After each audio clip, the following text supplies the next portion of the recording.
Señor Presidente, señora Presidente de la Federación de Asociaciones Castellanas y Leonesas, señores académicos, miembros de las asociaciones, distinguidos público presente, gente como uno. Conocí al doctor Gonzalo Santonja Gómez Ajero, aquí en Buenos Aires, en el Salón Dorado de la Municipalidad, el mismo en donde se le ha hecho ayer un homenaje. La Federación de Entidades Españolas presentaba un libro hispanoamericano en el que colaborábamos ambos, Corazón de 5 Esquinas. Coincidimos en la mesa del cierre, don Gonzalo y yo. A él le correspondió hablar primero y fue cerrando su disertación con unos versos del Cantar del Miocid, y al tomar yo la palabra, empalmé con los versos siguientes del mismo episodio, lo que fue celebrado por los presentes como una suerte de articulación espontánea en el traslado del testimonio de la posta de una mano a otra en una acción compartida, que es lo que la reunión proponía, de España a la Argentina, ida y vuelta, como decía Julia. Ese gesto de solapamiento cordial nos acercó y fundó un principio de buena amistad. Al día siguiente lo invité a visitar nuestra academia y honró la casa con su presencia una tarde. Y lo escuchamos gustosos, porque hay que escucharlo, difícil meter baza en la conversación con él. Las academias de la lengua española tenemos una deuda más que cordial con el doctor Santonja, que no todas las hermanas han reconocido. Esta sí. Doy dos ejemplos. En trances en que la RAE, por dificultades económicas, no podía convocarnos a reunirnos en la SALE para cuestiones realmente urgentes, porque la cuerda de su faltriquera era mucha guita, es decir, era muy larga la cuerda de tal como tal, y no tenía recursos. Ahí salió el Instituto Castellano Leonés, que dirige Santonja, ofreció su apoyo y posibilitó dos encuentros de las academias. El primero en la Feria del Libro de Guadalajara, donde pudimos converger todas las delegaciones gracias al esfuerzo del Instituto y presentar la batida ortografía de la lengua española. Santonja tuvo en esa ocasión una idea más, la que tiene, feliz al organizar con Alex Rigelmo como bastonero una entrevista pública a los presidentes de las academias. Nos situó a todos en un escenario, el público allá, y Alex Rigelmo nos fue exprimiendo con preguntas. Realmente fue una entrevista sumamente vital, vivacísima, donde entramos en contacto fluido con el público presente, ¿no? Lamentablemente, él no alcanzó a terminar la sesión porque debió salir para dictar una clase, conferencia sobre la acción del banderillero. No alcanzamos a ver si iba caracterizado para esa acción, porque es hombre de muchos recursos.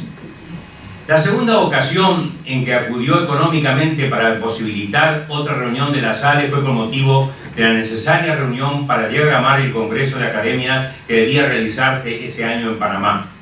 Ya Napoleón dijo que el ejército llega hasta donde hay munición de boca, y España siempre fue muy generosa en ese aporte. Hay gente que acepta el aporte de España y la critica. Nosotros hemos aprobado tanto el aporte y la contribución de España como su contribución a otros campos. Ahora lo fue a través del Instituto Castellano y Leonés de la Lengua. El huésped nos dio hostal, vianda, vinos y un diálogo grato y divertido. ¿Qué más podíamos pedir? Paseábamos por las calles de la ciudad de Burgos y uno parecía que escuchaba aquello de burguesas y burgueses a la finestra son, que se asomaban para ver. No estaba esto, pero bueno, era parte de la sensación que teníamos debido al ambiente de la ciudad. Nos reunimos entonces en el famoso Palacio de la Isla, cuya historia acaba de documentar la obra de Isaac Villeda Pérez, editada recientemente por el instituto que dirige Santonja. El hermoso e histórico palacio es la sede del ISIL, Centro de Altos Estudios de Lenguas Romances y los Orígenes del Castellano. Este varón tiene tres pasiones culturales que lo dinamizan: la lengua, los libros y los toros. Sin acordar entre nosotros, hemos traído ambos en las corbatas representación de toros, con la diferencia que él tiene negros y yo blancos. Esto responde más a una tendencia griega de la veneración del toro blanco. Bien, lo cierto es que en la lengua, él es el creador, en 2002, del instituto del que hablamos, y le ha dado una proyección cultural, institucional enorme, que le ha valido todo tipo de reconocimientos.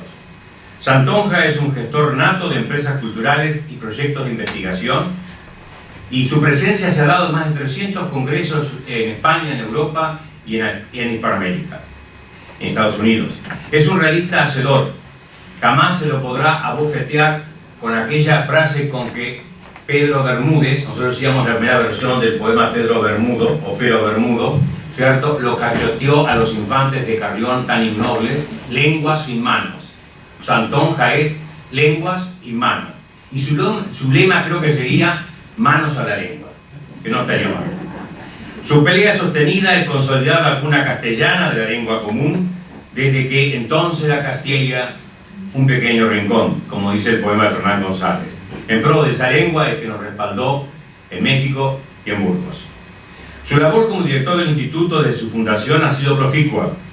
Es un foco de actividades múltiples sobre la lengua, desde lo pedagógico, hay cursos de español como segunda lengua, han elaborado un excelente diccionario para consolidar el aprendizaje del español de los extranjeros, una actualizada plataforma multimedia envidiable para la enseñanza de la lengua, un canal de televisión, Mi Castellano se llama, en el cual damos con un rico banco de videos y audiovisuales para la enseñanza del español, un boletín mensual que ya lleva varias ediciones, colecciones de libros interesantes, algunos especializados como Hemeroteca Literaria, con estudios sobre publicaciones revisteriles, y la colección Beltenebros, con investigaciones sobre aspectos del habla de distintas regiones de Castilla y León.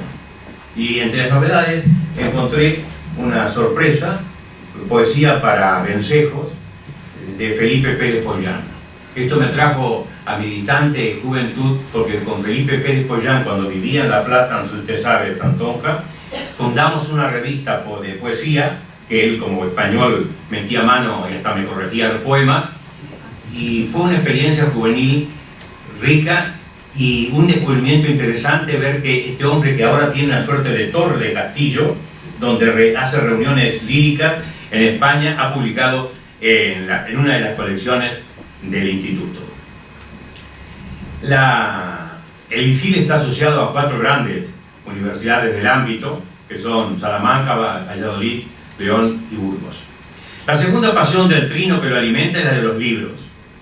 En aquellas sesiones en el Palacio Burgalés, Santonja nos presentó 2 de sus orgullos: la edición de las colecciones de las pizarras visigodas, testimonios de la lengua hablada en España y Hispania entre los siglos VI y XVIII, y la impresionante edición de los cartularios castellanos y leoneses. Ambos proyectos editoriales han sido reconocidos por el gobierno y han recibido premios, y son pruebas una vez más de la capacidad de concreción de lenguas y manos. Su pasión bibliográfica lo ha hecho un experto en patrimonio bibliotecario, y ha generado varios de sus libros, como La República de los Libros, Los Signos de la Noche, de la Guerra al Exilio, Historia Peregrina del Libro Republicano entre España y México, o el recientísimo estudio Los Libros del Ruedo Ibérico, La Libertad en el Laberinto, en coautoría con Enrique Bersal de la Rosa, que estudia el fondo de la famosa editorial radicada en Francia, que publicó un material tan importante sobre la guerra civil en busca de una perspectiva plural. Su tercera pasión es la de los toros. A don Gonzalo, si le ha faltado cintura, no sé, para hacer una buena espada, es posible, pero le ha sobrado pluma, que resulta tan caladora, penetrativa y definitiva como el acero. Las crónicas taurinas de los domingos, que se publican los lunes en el periódico El Norte de Castilla, son realmente sabrosas. Yo he seguido año a año desde hace 3. Y la labor periodística de Santojana, vamos a aplicar el adjetivo, Santojana, es variada y se proyecta en muchos periódicos, tanto de la península como internacionales. La prosa de Santonja es fresca.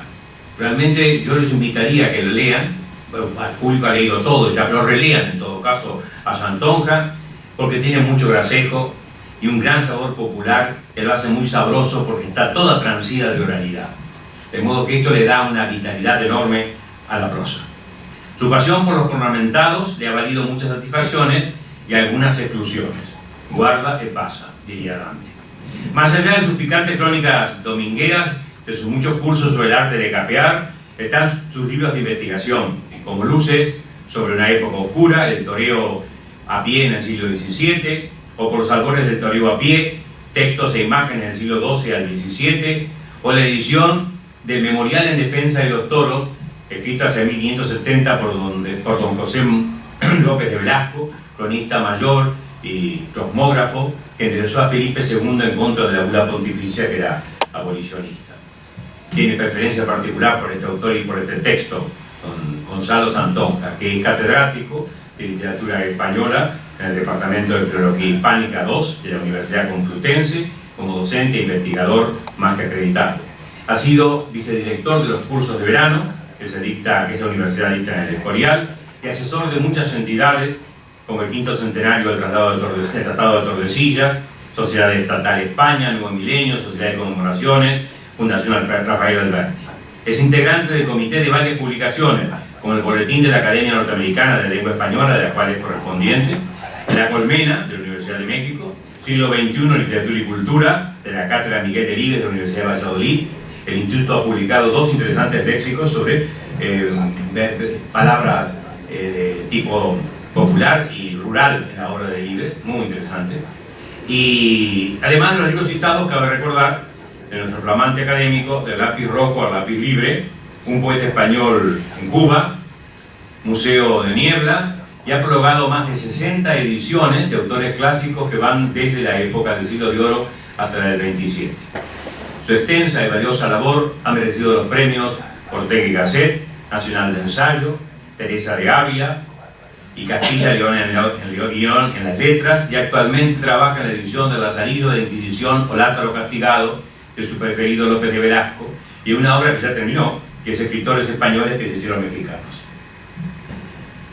Apreciado don Gonzalo Santonja Gómez Ajero, en nombre del Pleno le damos la más cordial de las bienvenidas al seno de nuestra comunidad, que con su presencia acrece sus méritos, y vaya nuestro más vivo deseo de que Dios y los hombres, en su entrada a la Academia Argentina de Letras, le hagan volar siempre la corneja auspiciosa del buen augurio.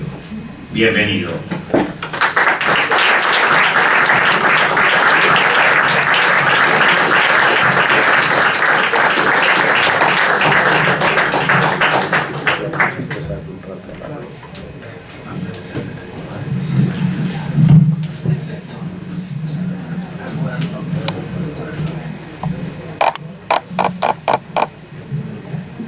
Hablaba don Pedro García de mi cultura taurina, y como ustedes comprenderán, es la primera vez que intervengo en esta plaza, y en consecuencia no debo hablar sentado, porque todavía no me he ganado la silla.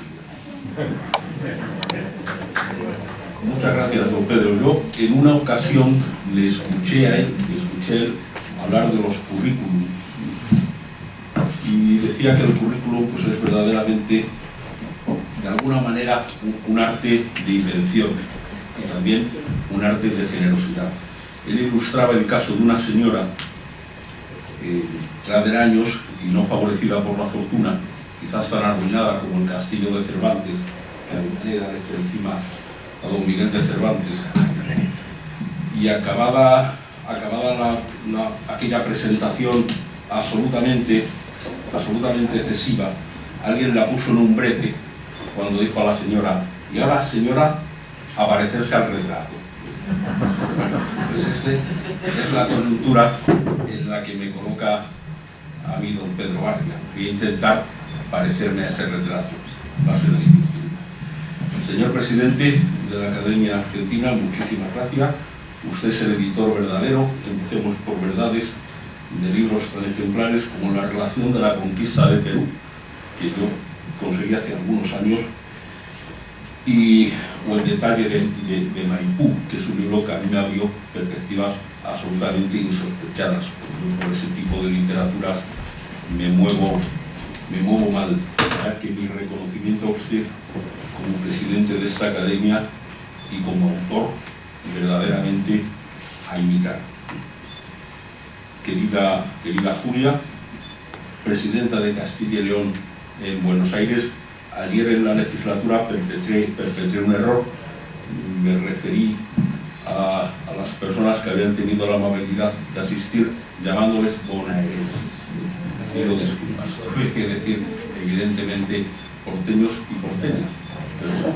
Pero estupendo tener tantos errores, porque Así se aprecia. Muchísimas gracias, querida Julia. Voy a empezar esta conversación sobre la verdad a Luis Sancho. No se preocupen ustedes que me vean con tantos papeles. Son unos papeles que mandaron, no pienso leer. No tienen nada que ver. Recuerdo una anécdota que cuenta Emilio Carreri de un acto en el Escorial, a lo que hizo los papeles, un centenario de San Quintín. Y intervenían en aquel acto Emilio Carreri, Antonio Machado y un señor que era el presidente de la Cámara Agraria, se llamaba Perera. Perera tenía mucho interés en intervenir, pero era un hombre que no le había llamado Dios por el camino de la palabra y además que se ponía muy nervioso, pero él quería intervenir a toda costa. Y llevaba varios meses intentando escribir un discurso, pero el discurso no le salía. Así que llegó al acto, cogió un fajo de papeles como este, hizo así y dijo: memoria de la Cámara Agraria. Y la leyó entera. No se preocupen, que no va a suceder eso. Yo voy a tener muy en cuenta pues consejos como los de doña Alicia Zorrilla, que habla del cuidado de las normas, que ella ejemplarmente ilustra esa advertencia, y ella siempre insiste en que los discursos, cualquier género literario, tienen que ser atento a las normas, pero sin caer en el purismo. O sea, disciplina y libertad. Esos son los ejes en los que yo me voy a mover. España, lo saben bien, lo sabemos todos, pues ha sido tradicionalmente una tierra de sirios. Está en el poema del Cid, que es un canto de sirio. Pero desgraciadamente en España nos sobran exilios para hablar de muchos.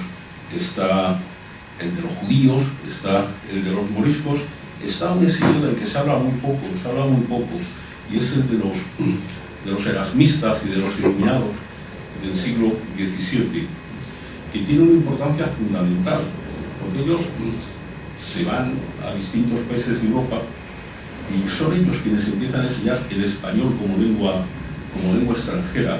Y hay focos muy interesantes.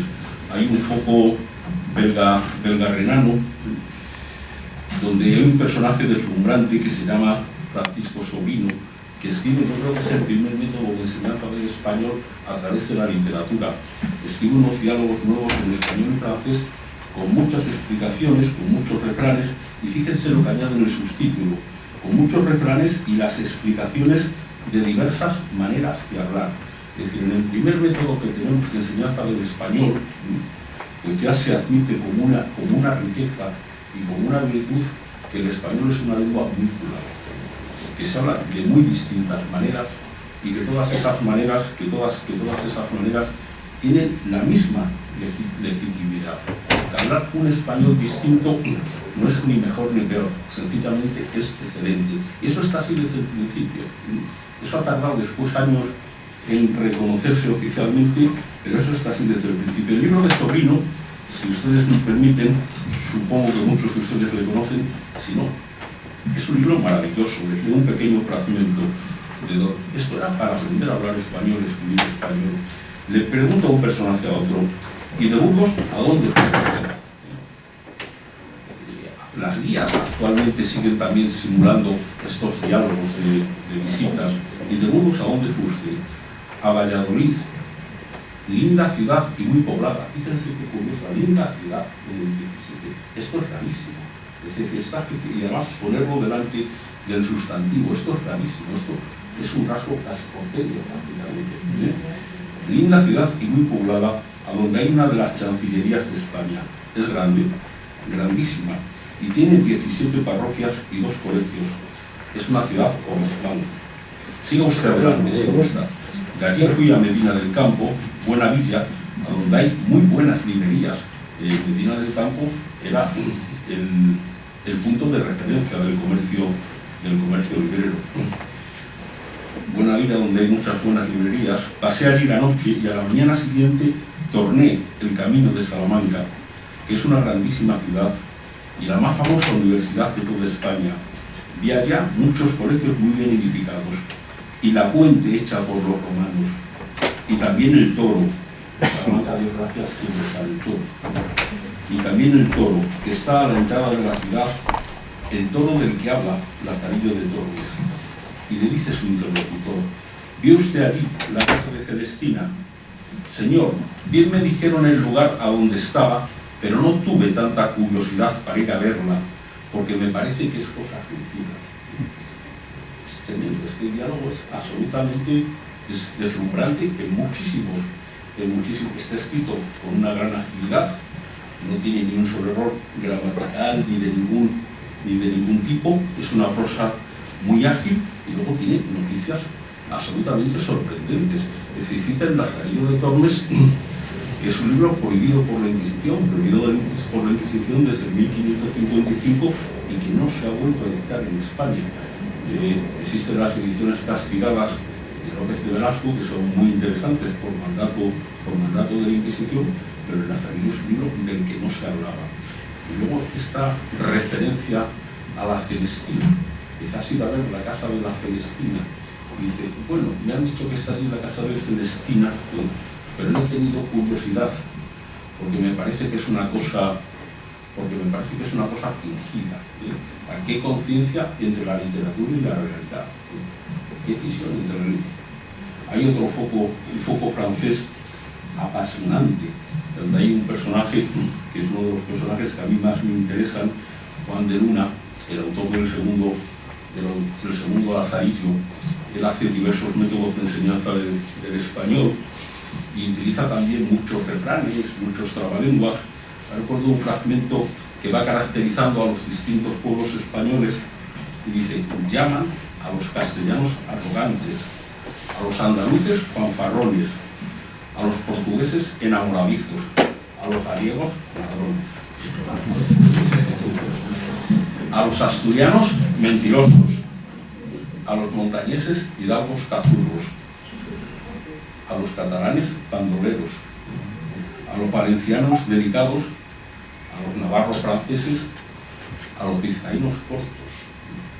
Bueno, pues uno es un personaje que sale, él es erasmista y tiene que salir y crea este foco. Fíjense, esta es una de las cuestiones que a mí me llama mucho la atención y que yo creo que es un rasgo sobre el que no hemos reflexionado. A los judíos, lamentablemente, se les expulsa de todos los países. De hecho, España es el último en que se les expulsa. Han sido expulsados de Francia, han sido expulsados absolutamente de todos los países. Bueno, pues los judíos expulsados de Francia, los judíos expulsados de otros muchos países, 5 años después han perdido su lengua. 5 siglos después, han perdido su lengua. Sin embargo, los judíos expulsados de España se mantuvieron aferrados a su lengua. Es decir, distinguieron muy bien entre el poder político que les oprimía y la realidad de una cultura que era la suya. Y que aunque les expulsasen, no iban a conseguir que renunciasen a esa cultura. Pero ese es el mismo caso de estos erasmistas que les estoy glosando, es el mismo caso de los republicanos trasterrados. Y aquí llegamos a un concepto, bueno, y pudo llegar a ser el caso de Cervantes. Cervantes, como ustedes bien saben, pues se quiso ir de España. En un momento la vida de soldado viejo y de escritor fracasado, de escritor sin ningún reconocimiento, se le hizo absolutamente abrumadora y pide marcharse. Cervantes, si quieren, jodido con un verso de Rodolfo Modet, que su poesía sí fue para mí un descubrimiento. Y Cervantes se encontró en una negritud sin alba ni crepúsculo. Y entonces manda una carta absolutamente patética al Consejo de la Inquisición, Miguel de Cervantes Saavedra, y dice que ha servido a vuesas mercedes muchos años en las jornadas de mar y tierra que se han ofrecido de 22 años a esta parte, particularmente en la batalla naval, donde le dieron muchas heridas, de las cuales perdió una mano y un arcabuzazo, y al año siguiente fue a Navarino y después a la de Túnez y a la Goleta, y viniendo a esa corte con cartas del señor de Milán y del duque de César, para que vuesa merced le hiciese merced, fue cautivo en la galera del Sol, él y un hermano suyo que también ha servido a vuesa merced en las mismas jornadas, y fueron llevados a Argel, donde gastaron el patrimonio que tenían en rescatarse y toda la hacienda de sus padres, y los dotes de 2 hermanas doncellas que tenía, las cuales quedaron pobres por rescatar a sus hermanos. Cervantes sigue con este relato lacónico, es lacónico porque se explica solo. Cualquier español de la época sabe lo que significa la mención a Lepanto, que sabe lo que significa la mención a la goleta, no digamos del cautiverio en Argel, que es un infierno para los cristianos. Y a pesar de todo ello, cuando Cervantes recupera la libertad, vuelve a poner su vida en el tablero de la muerte, en las Islas Terceras, en Mostagán, luego se entrampa hasta más allá de la Ceja como proveedor de la Armada Invencible, y desde esa situación la vida en España se le ha hecho imposible. Le sucede lo mismo a Mateo Alemán, y estoy hablando de 2 de las cumbres de la literatura española. Mateo Alemán, pues se pasa media vida, es hijo de judaizantes, de judíos, su abuelo paterno ha sido quemado, y se pasa media vida intentando poder conseguir un permiso para trasladarse a México. Lo consigue al final de su vida, y en México todavía no se sabe los años porque no está bien documentada su muerte, pero en México publica 2 libros apasionantes. Uno de ellos es una ortografía castellana que Mateo Alemán la empieza a escribir en Niebla. Niebla es un pueblo muy bonito, con unas murallas almohades preciosas, que está cerca de Sevilla, unos 30 y tantos kilómetros. Y Mateo Alemán, mientras espera que se forme la flota y que le den el permiso para embarcar definitivo, empieza a escribir esta ortografía castellana en Niebla. La sigue escribiendo en el barco, y la acaba de escribir durante los 2 primeros años de estancia en México. Luego, nada menos que de un grande de nuestra literatura, escribe a comienzos del siglo XVII la primera gramática, la primera ortografía gramática. En ese momento él está haciendo lo mismo, una ortografía y una gramática. Bueno, pues es la primera gramática, hablando con propiedad, hispanoamericana. Y es el mismo caso de Cervantes. La vida se le ha hecho insoportable en España, la vida se le hace insoportable en España a Cervantes, y pide y suplica que su majestad sea servido a hacerle merced de un oficio en las Indias, de los 3 o 4 que al presente están vacos, que es el uno la contaduría del nuevo reino de Granada, o la gobernación de Soconusco en Guatemala, o contador de las galeras de Cartagena, o corregidor de la ciudad de La Paz. América como sueño, América como esperanza, vida vieja, vida nueva, otros usos, otras costumbres, sencillamente posibilidades. Este es el caso de tantísimos españoles que han venido a Argentina atravesando el largo atardecer del caminante, a la espera quizás del tesoro de un ejemplar de La Reina del Plata, novelas inolvidables de Abel Pose. Muchos de aquellos y de estos españoles, de aquellos y de estos, de siempre, viendo las puertas francas y el horizonte despejado, se quedaron aquí y se forjaron hispano-argentinos, españoles de nacimiento y argentinos por voluntad y destino. León Felipe, y es aquí a donde quería llegar, León Felipe lo tiene claro desde el principio y formula una teoría que a mí me resulta apasionante. Lo explica en un texto bellísimo, en la España de la sangre. Dice León Felipe: la España de la tierra ya no me importa más que para sacar de allí a los que aún buscan la justicia. Y hoy me lo juego todo por la España de la sangre. Esta España está en estas latitudes del aire y de la luz, y me llena de una ruidosa alegría cuando oigo voces extrañas y celestes que me anuncian que he de venir a ser no un ciudadano de México, de Guatemala, de Nicaragua, de Costa Rica, de Colombia, de Venezuela, del Perú, de Bolivia, de Chile, de Argentina, del Uruguay, sino un ciudadano de América.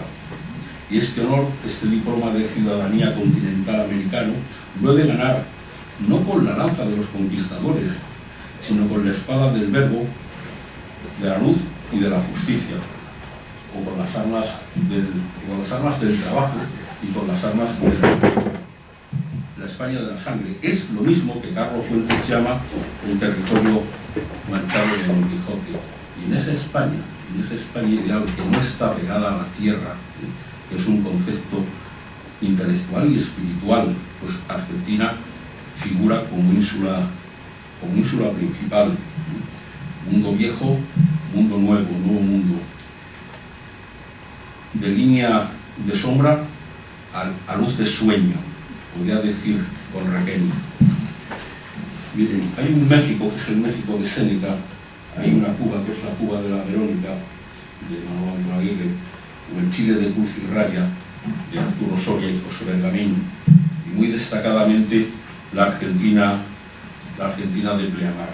He llegado a un hito muy querido, porque yo tuve una gran relación con Rafael Alberti y con María Teresa León. Yo organicé su fundación y Rafael Alberti me nombró asesor cultural, lo que no dejaba de tener gracia, porque evidentemente yo no podía asesorar a Rafael Alberti de nada.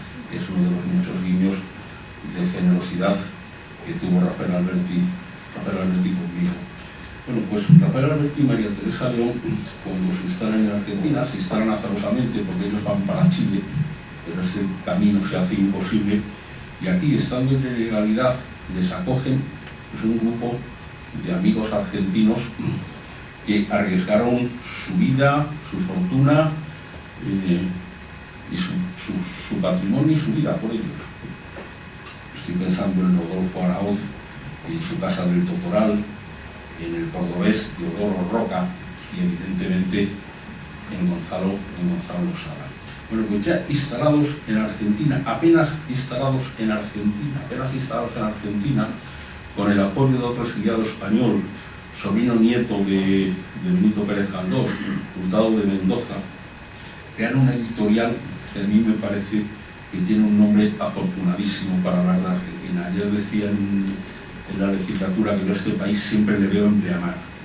Tienen dificultades, pues las dificultades forman parte de la vida, a veces muchísimas dificultades, pero te da la sensación de que este país inevitable y gozosamente está destinado a estar en Pleamar. Ese es uno de los títulos de Rafael Alberti, un título bellísimo. Bueno, acaban de perderlo todo, porque han sido derrotados en la guerra y han salido con una mano delante y otra detrás, y bastante fortuna han tenido con salir.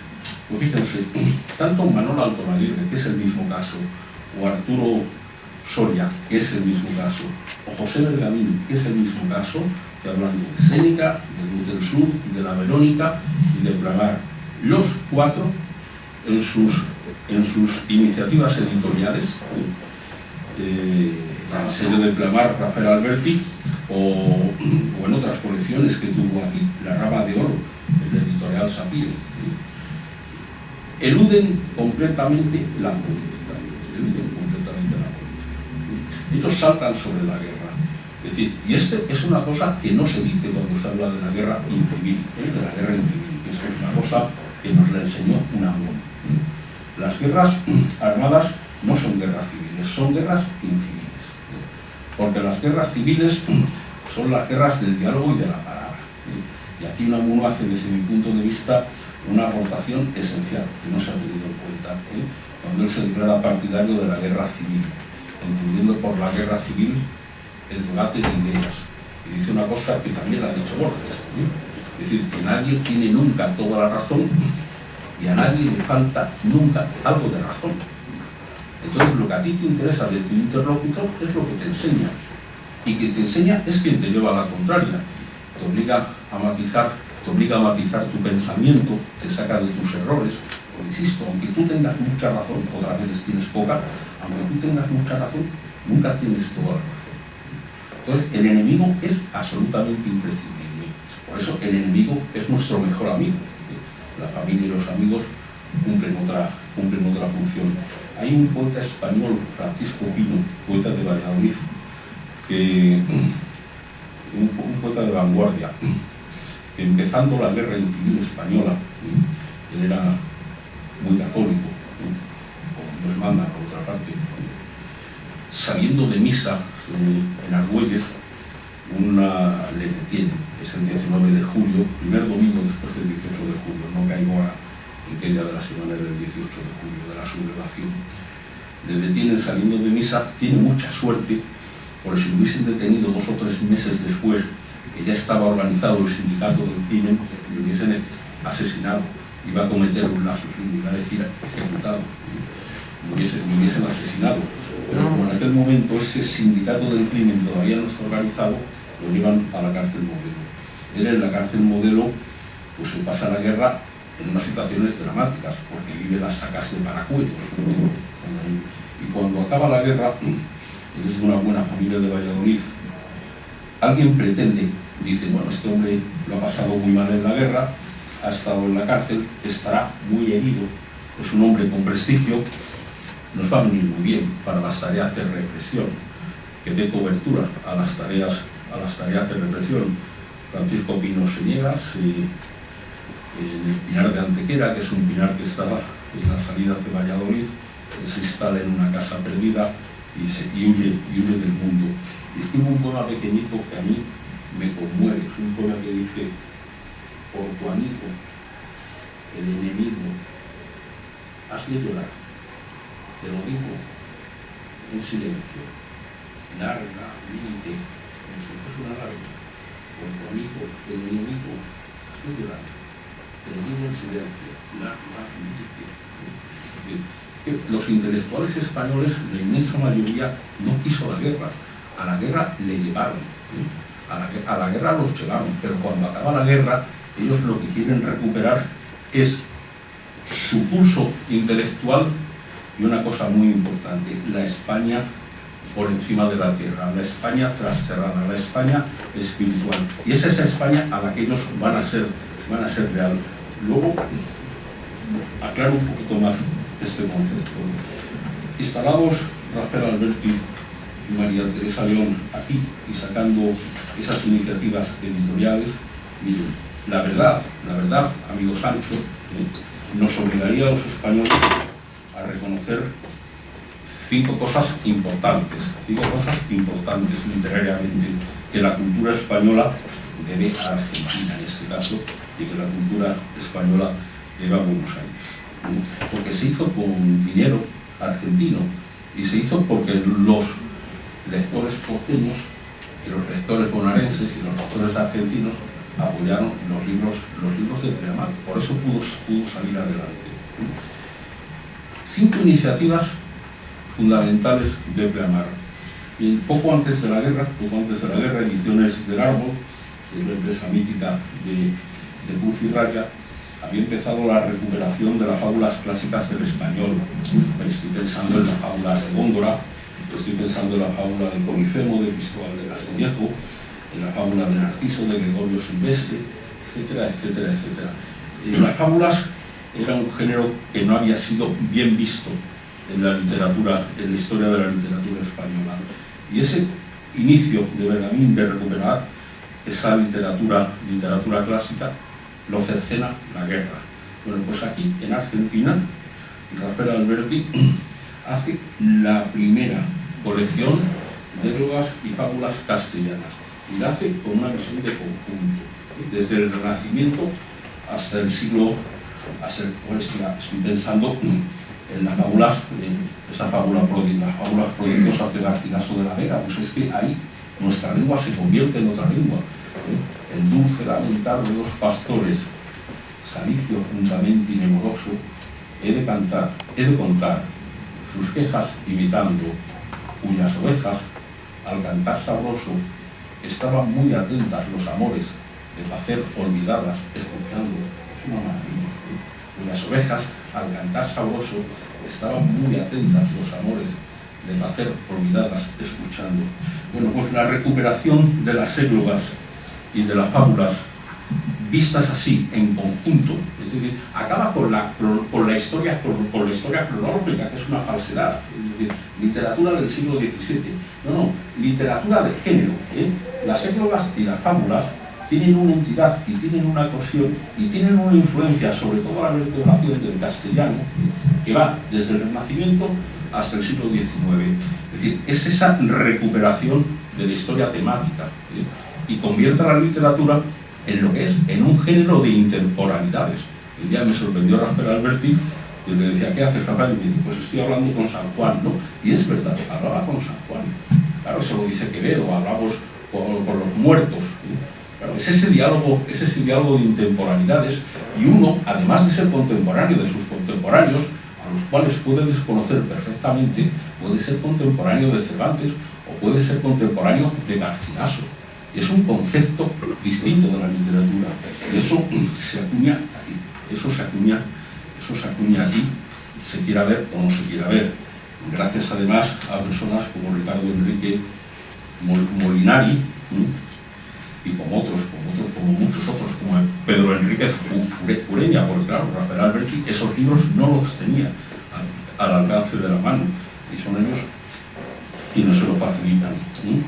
Segunda cuestión importantísima que nosotros debemos apremar y Argentina. Pues miren, en esas ediciones Rafael Alberti había sido pintor, su vocación primera había sido la de pintor, y él desarrolla pues, una teoría muy interesante de pintar el verso, y eso está en estos libros de Mixto, esa intención de pintar el verso. Entonces, pues añade grabados y añade, pero no son ilustraciones, es decir, cuando él edita la fábula de Europa de Villamediana, y pone a su lado el rastro de Europa de Veronés, resaltando unos rasgos de ese cuadro, lo que está haciendo es un diálogo entre la pintura y la literatura. No es el concepto de ilustración, es el concepto de diálogo. Y los géneros se ilustran muy bien unos a otros. Yo recuerdo en una ocasión en México, hace muchos años, yo era un crío, hace muchos años, que un periodista le dijo a Buñuel eso de que una imagen vale más que 1000 palabras. ¿Cómo se indignó Buñuel? Porque vino usted joven. Una imagen vale más que 1000 palabras, o una palabra vale más que 1000 imágenes. Depende de quién sea la palabra y depende de quién sea la imagen. Yo dejé de rodar una sonata de Valle Inclán. Yo he dejado de rodar películas porque había escenas que no puedo rodar. Un señor en el otoño de su vida y ganado por la sensación del fracaso y la amargura, que se acerca al balcón y ve un atardecer color coñac. ¿Cómo se rueda eso? ¿Cómo se rueda eso? No me gustas cuando callas porque estás como ausente. ¿Cómo se rueda? ¿Cómo se rueda eso? Claro, lo importante es poner las palabras y las imágenes, pero sí que tener un conocimiento y una intuición poética. Es que estas ediciones, aparte, concilian la erudición, que la pone Molinari o la pone Ureña, concilian la erudición con la intuición.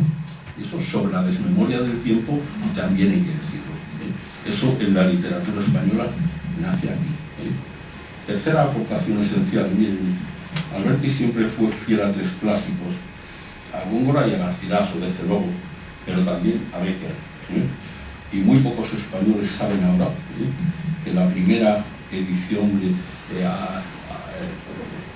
Alberti tenía, es como Mario Trejo, cuando le decían dónde ha nacido y cada vez decía un nacimiento distinto. Bueno, pues a Alberti le preguntaron en una ocasión de dónde había nacido y declaró que había nacido en Noruega, por simpatía con los aires noruegos, entre comillas, las nieblas de Gustavo Adolfo Bécquer. Y la primera edición, hablando con propiedad de las obras completas de Bécquer, nace aquí. La divide en 5 tomos, las rimas, las leyendas, las hojas secas y otras prosas y de semicelda. Esta primera edición nace aquí. Luego de la tradición a la modernidad, es decir, porque la poesía y la literatura es siempre un equilibrio. Cuando alguien se va por un extremo, pues yo creo que el equilibrio se deshace. He dicho que Pleamar editaba a Góngora, a Garcilaso y a Bécquer, y a Luis de León, claro, pero también editaba a León Felipe, en la antología rota. La antología rota nace ahí en Pleamar, que es un título, por cierto, de María Teresa León. Edita también ahí a Federico García Lorca, pero a un Federico García Lorca distinta. Aquí en Argentina fue la primera vez que al hablar de la poesía de Federico García Lorca se empezó a antologar la poesía de su teatro. No había hecho nunca. Y edita también un Antonio Machado íntegro, cuando en España se le está censurando. En España, Antonio Machado, hay un prólogo en Espasacalpe, el poeta rescatado, que es un agravio, escribe Dionisio Pedroso, y mientras tanto las ediciones de las obras completas de Antonio Machado están saliendo aquí, en Argentina y en México, la edición de Séneca. O aquí sale la primicia absoluta de Animal de Fondo, de Juan Ramón Jiménez, y en fin, quinta y última aportación. Bueno, pues esta editorial Pleamar, los españoles siempre tenemos un poco el problema de que hablamos solo de nosotros mismos, y esta colección de Pleamar, pues mire, hace la antología de la poesía de la negritud, el son entero de Nicolás Guillén, pero saca también el mapa de la poesía negra, que es un libro absolutamente deslumbrante de un poeta cubano, de Bayagas. Poeta cubano de Bayagas, no sé si a ustedes les suena. Él tiene una historia muy interesante, es una maldad de Neruda. Neruda a Bayagas, que se portó muy bien con los exiliados españoles, admirablemente bien, que les recogió por encima de sus posibilidades. Él entrega un libro a Manolo Altolaguirre para que se lo edite.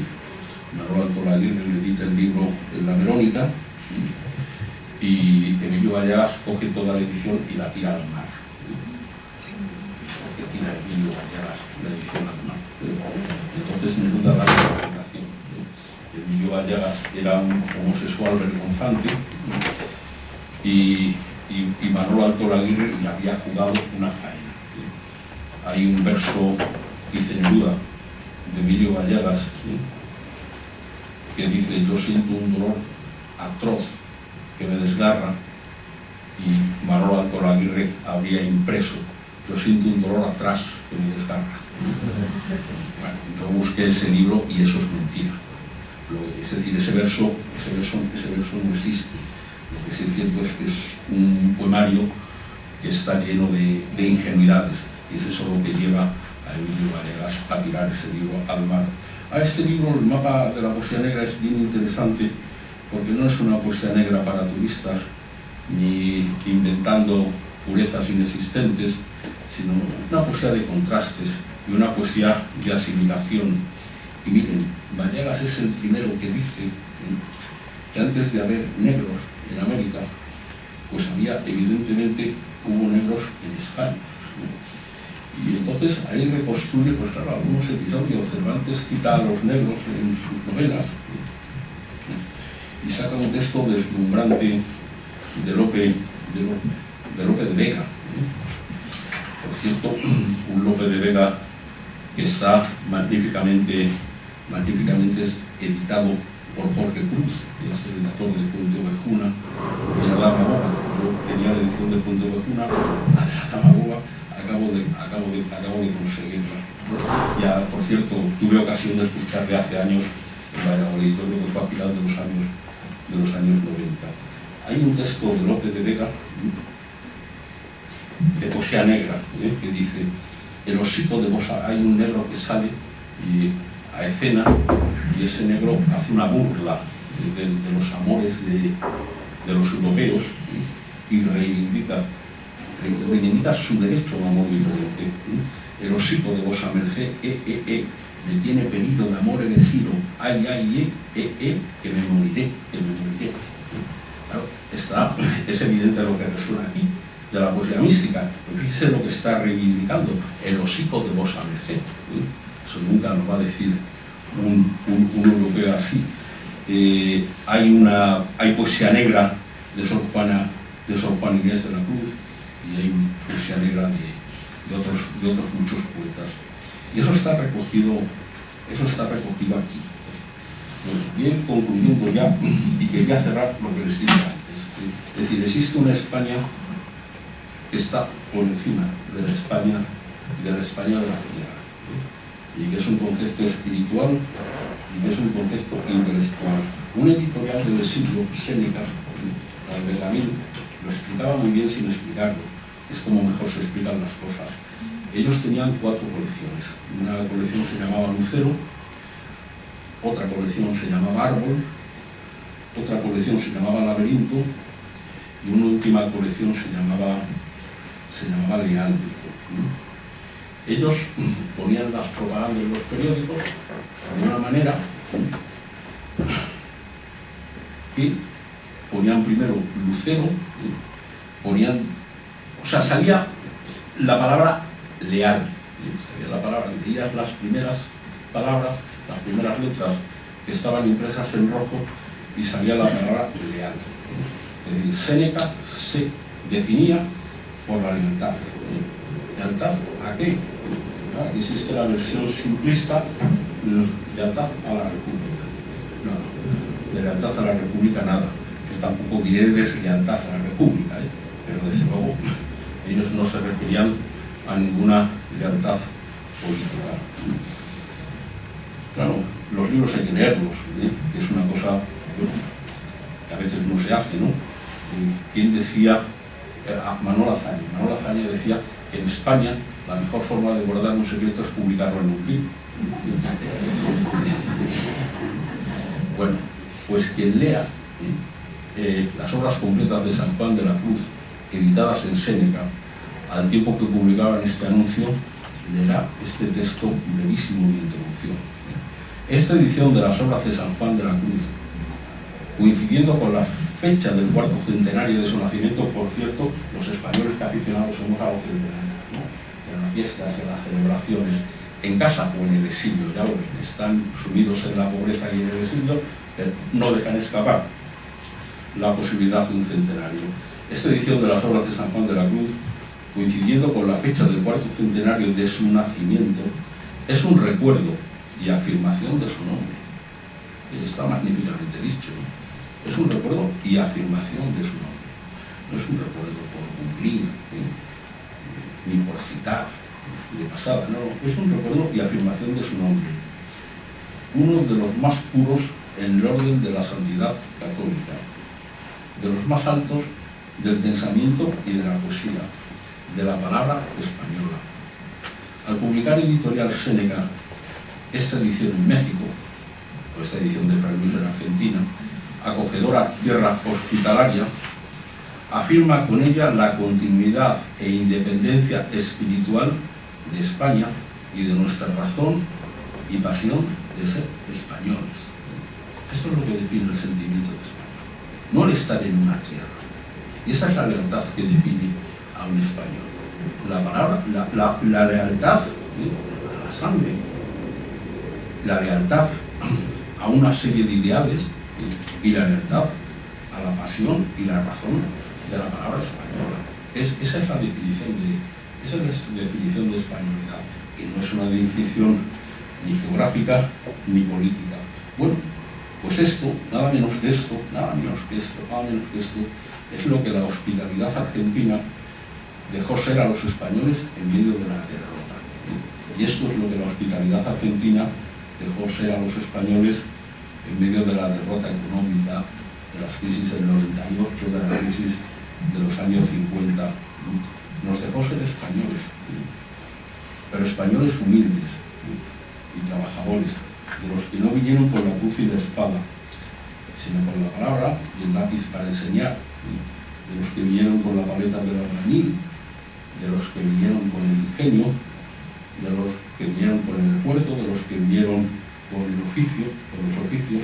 Y eso es lo que yo quiero recordar y reconocer. recordar y afirmar. No digo recordar y reconocer, pero estoy diciendo lo mismo. Recordar y afirmar esta tarde de gracia del 20 de noviembre del año en curso, en que ustedes tanto me honran al abrirme sitio a su lado. Aquí aprenderé sobre Borges, con Noemi Ulla, bueno, sobre Borges y sobre tango, sobre melodías y sobre nostalgia. Esto que en Noemi Ulla, pues hay una polémica con ella, si es crítica o narradora. Los narradores dicen que es crítico y los críticos dicen que es narradora. Yo que soy lector digo que es escritora. Y me declaro lector suyo y lector de Rodolfo Godino. Ahora soy yo el visitante y ya quisiera yo tener su lengua diferente. Ya me gustaría a mí estar en posesión de los saberes grecolatinos de Pablo Adrián Caballero, o tener al alcance la brújula para navegar por el mar de las páginas de Clarín que atesora Emilia Cruzeiro de Zulueta. En fin, espero que Rolando Costa Picazo atenúe mi ignorancia con un cursillo intensivo sobre los pasos comunicantes con Estados Unidos. El director de la Academia Norteamericana, Gerardo Piña, ya ha conseguido iniciarme en la realidad enrevesada e incitante de los hispanohondurenses. Vamos a ver si con su ayuda sigo progresando adecuadamente.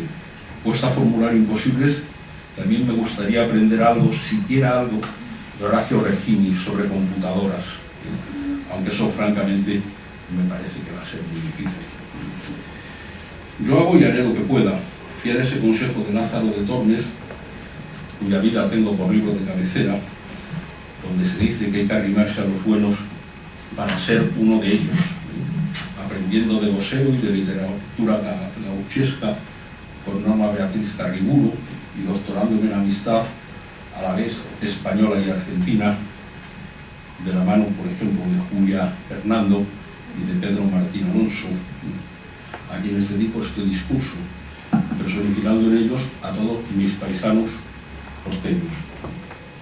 Tarde mágica para mí la de hoy, 324º día del año según el calendario gregoriano.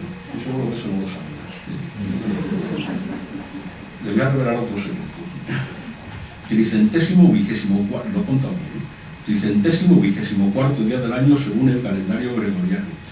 Y hubiese resultado el 325º de ser el año bisiesto. Festividad para más señas de San Octavio y de Santa Benigna. Pues ese día yo lo cerraré insistiendo en que hay que arrimarse a los buenos para ser uno de ellos. Bajo el norte de esa aspiración, con ustedes y de su mano, muchas gracias.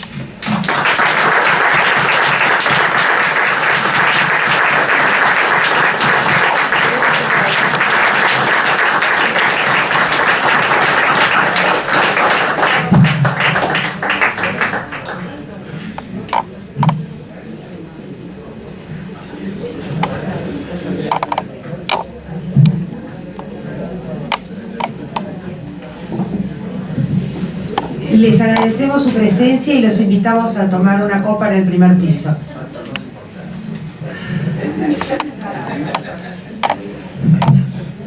Simplemente un problema de orden. El desorden, en este caso, falta más importante. Después del discurso de Gonzalo, no es lo más importante. Pero de todas maneras, para nosotros es significativo. Vamos a hacer entrega del distintivo de nuestra casa y el diploma que lo acredita como corresponde.